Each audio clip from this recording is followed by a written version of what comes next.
നമസ്കാരം, ഭവാനി കിച്ചണിലേക്ക് എല്ലാവർക്കും സ്വാഗതം. ഇന്ന് ഞാൻ വളരെ എളുപ്പത്തിൽ സിമ്പിളായിട്ട് തയ്യാറാക്കാൻ പറ്റിയ ഒരു ലഞ്ച് ബോക്സ് റെസിപ്പിയുമായിട്ടാണ് വന്നിട്ടുള്ളത്. നമുക്ക് വീട്ടിൽ പച്ചക്കറിയൊന്നും ഇല്ലാതിരിക്കുന്ന സമയത്തെ മുതിർന്നവർക്കും കുട്ടികൾക്കും ഒക്കെ ലഞ്ച് ബോക്സിൽ തയ്യാറാക്കി കൊടുത്തയക്കാൻ പറ്റിയ ഒരു സാദമാണ് ഞാനിന്ന് കാണിക്കുന്നത്, കുരുമുളക് സാദം. ഇതൊരു തമിഴ്നാട് റെസിപ്പി തന്നെയാണ്. അവിടെ അമ്പലങ്ങളിലൊക്കെ തയ്യാറാക്കി കൊടുക്കാറുള്ള ഒരു സാദമാണ്, മുളക് സാദം എന്ന് പറയും അവരിത്. ഞാനിന്ന് നമുക്ക് ലഞ്ച് ബോക്സ് റെസിപ്പി ആയിട്ടൊന്ന് കാണിക്കുകയാണ്.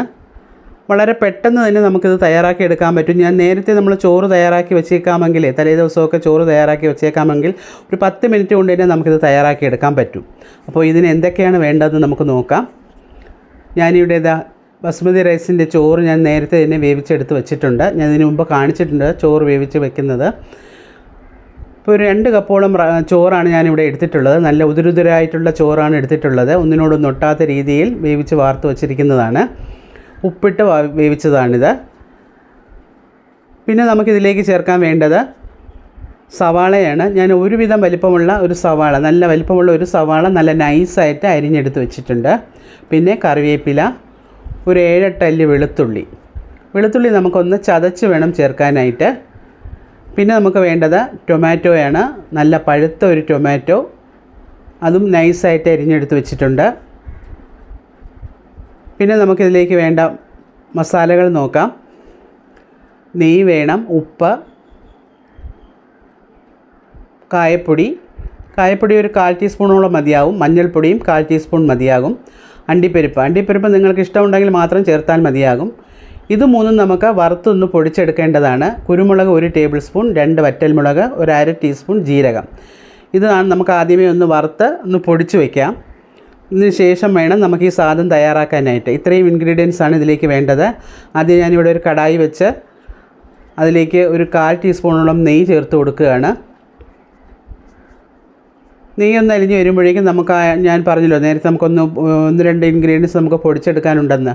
കുരുമുളകും വറ്റൽമുളകും ജീരകവും. നമുക്ക് കുരുമുളക് ഒന്ന് പൊട്ടുന്ന പരുവത്തിൽ വേണം നമുക്കിതൊന്ന് വറുത്തെടുക്കാനായി. ഇപ്പോൾ ആദ്യം നമുക്ക് കുരുമുളക് ഇട്ട് കൊടുക്കാം. കുരുമുളക് ഇട്ട് ഒരു 1 മിനിറ്റ് കഴിഞ്ഞ ശേഷം നമുക്ക് വറ്റൽമുളകും ജീരകവും ചേർത്ത് കൊടുക്കാം. ഇല്ലെങ്കിൽ ജീരകം പെട്ടെന്ന് കരിഞ്ഞു പോകും. ജീരകം കരിഞ്ഞാൽ ആ സ്വാദ് മാറിപ്പോവും. അതുകൊണ്ട് ജീരകം അവസാനം ചേർത്താൽ മതിയാകും. ഏറ്റവും ലോ ഫ്ലെയിമിൽ വെച്ചിട്ട് നല്ലതുപോലെ ഒന്ന് മൂപ്പിച്ചെടുക്കുക. ഇത് നമുക്ക് പൊടിച്ചെടുക്കാനുള്ളതാണ്. അതുകൊണ്ട് നല്ലവണ്ണം ഒന്ന് മൂത്ത് കിട്ടണം, കുരുമുളകും വറ്റൽമുളകും ഒക്കെ. ഇപ്പോൾ മുളക് നല്ലവണ്ണം മൂത്ത് കഴിഞ്ഞു. കുരുമുളകും പൊട്ടി തുടങ്ങിയിട്ടുണ്ട്. ഇനി ഞാനിതൊരു പ്ലേറ്റിലേക്ക് മാറ്റുകയാണ്. തണുത്ത ശേഷം നമുക്കിത് ഒന്ന് പൊടിച്ചെടുക്കാം. ഞാനിതൊരു ഇടികല്ലിലാണ് ഇതൊന്ന് പൊടിച്ചെടുക്കുന്നത്. കുറച്ചേ ഉള്ളതുകൊണ്ട് ചെറിയ മിക്സിയുടെ ജാറിലിട്ട് പൊടിക്കാമെങ്കിൽ അങ്ങനെ പൊടിച്ചെടുത്താലും മതിയാവും. തരിതരിപ്പായിട്ടൊന്ന് പൊടിച്ച് വെച്ചേക്കുക. അത് നമുക്ക് അവസാനം ചേർക്കേണ്ടതാണ്. അപ്പോൾ ഇതുപോലെ ഞാനൊന്ന് പൊടിച്ചെടുത്തിട്ടുണ്ട്. ഇതൊരു പ്ലേറ്റിലേക്ക് മാറ്റി വയ്ക്കുകയാണ്.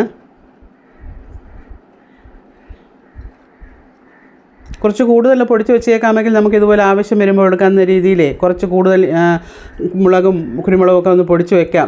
അപ്പോൾ ചെറിയ മിക്സിയുടെ ജാറിൽ നമുക്ക് പൊടിച്ചെടുക്കാൻ പറ്റും. ഇതിപ്പം ക്വാണ്ടിറ്റി കുറവായതുകൊണ്ടാണ് ഞാൻ ഇടികല്ലിലൊന്ന് പൊടിച്ചെടുത്തിട്ടുള്ളത്.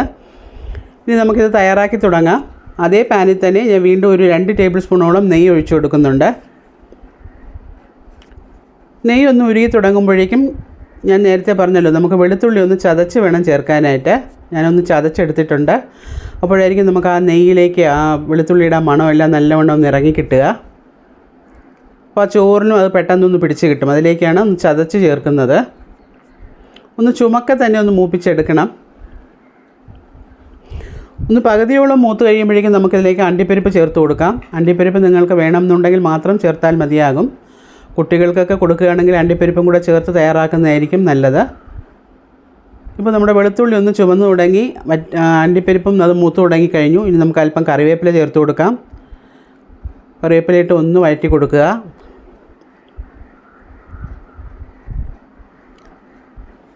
ഇനി നമുക്കിതിലേക്ക് ചേർക്കേണ്ടത് കായപ്പൊടിയാണ്.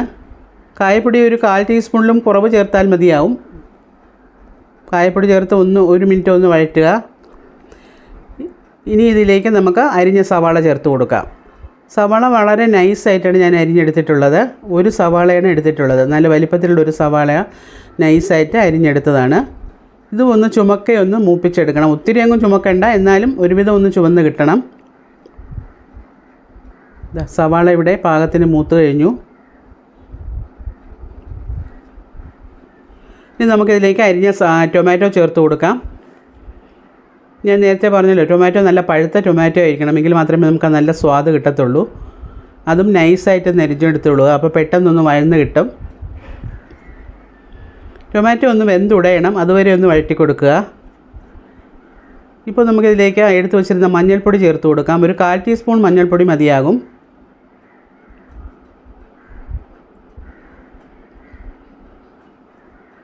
ടൊമാറ്റോ ഒക്കെ വെന്തുടഞ്ഞ് വന്നു തുടങ്ങി. ഇതിലേക്ക് അല്പം ഉപ്പ് കൂടെ ഞാൻ ചേർത്ത് കൊടുക്കുകയാണ്. ഞാൻ ചോറിൽ ഉപ്പ് ചേർത്താണ് വാർത്തിട്ടുള്ളത്, അതുകൊണ്ട് ഇതിൽ ചേർക്കുമ്പോൾ നോക്കി വാർത്തുകൊള്ളുക.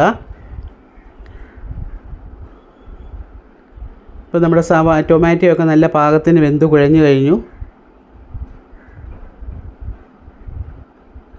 ഇനി നമുക്കിതിലേക്ക് ചോറ് ചേർത്ത് കൊടുക്കാവുന്നതാണ്. വേവിച്ച് വെച്ചിരിക്കുന്ന ചോറ് ഇതിലേക്ക് ചേർത്ത് കൊടുക്കാം. ഞാൻ ഇതിലേക്ക് ചേർത്ത് കൊടുത്തൊന്ന് നല്ലവണ്ണം ഒന്ന് മിക്സ് ചെയ്യുകയാണ്. നല്ലപോലെ ഒന്ന് ഇളക്കി ചേർക്കുക. മസാലയെല്ലാം എല്ലായിടത്തും ഒരുപോലെ ആകുന്ന രീതിക്ക് നല്ലപോലെ ഒന്ന് ഇളക്കി കൊടുക്കുക. തീ അല്പം കൂട്ടി തന്നെ വയ്ക്കുക. ഇനി നമുക്ക് ആ പൊടിച്ച് വെച്ചിരുന്ന കുരുമുളകും വറ്റൽമുളകും ജീരകവും കൂടെ പൊടിച്ച ഒരു മിശ്രിതം ഉണ്ടല്ലോ, അതുകൂടെ ചേർത്ത് കൊടുക്കുക. അതുകൂടെ ചേർത്ത് നല്ലവണ്ണം ഒന്ന് മിക്സ് ചെയ്യുക. ഒരു 2-3 മിനിറ്റോളം ഒന്ന് ഇളക്കി കൊടുക്കേണ്ടി വരും. അപ്പോഴായിരിക്കും പാകത്തിന് എല്ലാ ഭാഗത്തും ഒരുപോലെ ആ മസാലയെല്ലാം പിടിച്ച് കിട്ടുക ചോറിൽ.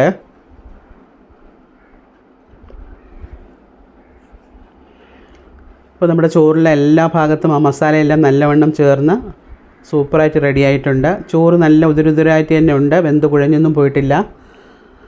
ഇനി ഇതിലേക്ക് ഞാൻ കുറച്ച് മല്ലിയില അരിഞ്ഞത് കൂടെ ചേർത്ത് കൊടുക്കുന്നുണ്ട്. ഇത് നിങ്ങൾക്ക് കുട്ടികൾക്കൊന്നും ഇഷ്ടമല്ല എന്നുണ്ടെങ്കിൽ അത് സ്കിപ്പ് ചെയ്യാവുന്നതാണ്. മല്ലിയില ചേർക്കുമ്പോൾ കുറച്ച് വേറൊരു മണവും കൂടെയാണ്, മല്ലിയിലയുടെ ഒരു മണം കൂടെ കിട്ടുമല്ലോ. അപ്പോൾ മല്ലിയിലയും ചേർത്തൊരു 1-2 മിനിറ്റ് ഞാനൊന്ന് ഇളക്കി ചേർത്ത് കഴിഞ്ഞു. ഇനി നമുക്ക് അവസാനമായിട്ട് ഇതിലേക്ക് ഒരല്പം നെയ്യ് കൂടെ ചേർത്ത് കൊടുക്കാം. ഞാനിവിടെ ഒരു 2 ടേബിൾ സ്പൂൺ നെയ്യ് ചേർക്കുന്നുണ്ട്. നിങ്ങൾക്ക് നെയ്യ് കൂടുതൽ ഇഷ്ടമില്ല എന്നുണ്ടെങ്കിൽ അത് കുറച്ച് ചേർത്താൽ മതിയാകും. നെയ്യ് കൂടെ ചേർക്കുമ്പോഴായിരിക്കുമല്ലോ നല്ലൊരു മണവും രുചിയും കിട്ടുക. നെയ്യ് കൂടെ ചേർത്ത് ഒരു 1 മിനിറ്റോളം ഒന്ന് ഇളക്കി ചേർക്കുക. അപ്പോൾ നമ്മുടെ കുരുമുളക് സാദം ഇവിടെ അടിപൊളിയായിട്ട് റെഡി ആയിട്ടുണ്ട്. ഞാനിതൊരു ഡിഷിലേക്ക് മാറ്റി കഴിഞ്ഞു.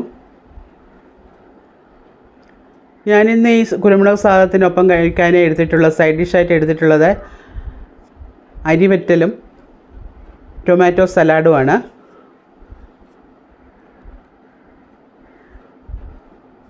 പപ്പടവും നമുക്കിതിൻ്റെ കൂടെ ചേർത്ത് കഴിക്കാവുന്നതാണ്. അപ്പോൾ വളരെ വളരെ രുചികരമായ ഒരു സാദമാണിത്.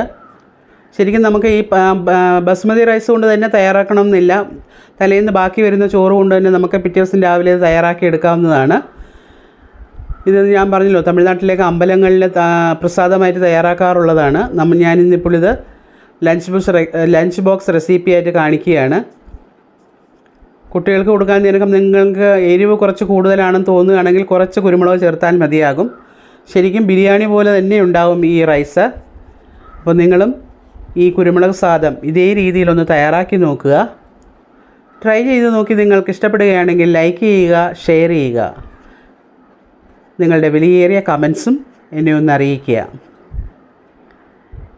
എൻ്റെ ഈ വീഡിയോസ് ആദ്യമായിട്ട് കാണുന്നവരുണ്ടെങ്കിൽ ഒന്ന് സബ്സ്ക്രൈബ് ചെയ്യാനും മറക്കാതിരിക്കുക. വീണ്ടും നമുക്കിതുപോലുള്ള നല്ല നല്ല റെസിപ്പികളുമായി കാണാം.